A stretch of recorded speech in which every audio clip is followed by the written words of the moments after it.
Hi friends. నాకైతే చాలా అంటే చాలా హ్యాపీ అనిపిస్తుంది. ఎందుకంటే ఇప్పటికైనా సరే తెలంగాణలో ఉన్న ఫారెస్ట్ ధ్వంసం చేయకుండా ఆపినందుకు. కానీ చాలామందికి తెలియని విషయం ఏంటంటే ప్రకృతి జోలికి వెళ్తే మనమే నాశనం అయిపోతాం. ఎందుకంటే ప్రకృతి నుండి వచ్చిన ఆక్సిజన్ వల్ల వచ్చే ఆరోగ్యం చాలామందికి తెలియదు. ఒకవేళ తెలిస్తే ఎవరు కూడా అలాంటి జోలికి ఇంకెవరు వెళ్ళరు. కానీ ఒక మాట చెప్పనా, ఏ ఒక్క రాష్ట్రానికైనా సరే అభివృద్ధి అనేది చాలా అంటే చాలా ముఖ్యమే. కానీ ఇందువల్ల మనుషులు బాగుపడేలా ఉండాలి, కానీ మనుషులు నాశనం అయ్యేలా అయితే మాత్రం అది ఉండకూడదు. ఫర్ ఎగ్జాంపుల్గా చిన్న ఉదాహరణ చెప్తాను చూడండి. ఆకలిగా ఉన్న వ్యక్తి పాయసం మాత్రమే తినాలి. కడుపు నిండుతుంది కదా అనేసి పాయసం తింటే చనిపోదాం కదా. ఇది అంతే.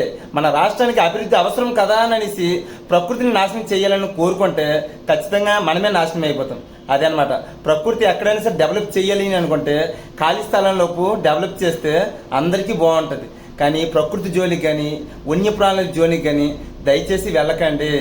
ఎందుకంటే దాని నుండి వచ్చిన ఫ్యూచర్లోని విపత్తు తట్టుకోవాలంటే మన వల్ల అవ్వదు. అందుకోసమే ప్రకృతి జోలికి కానీ దయచేసి ఎవరు వెళ్ళకండి ప్లీజ్.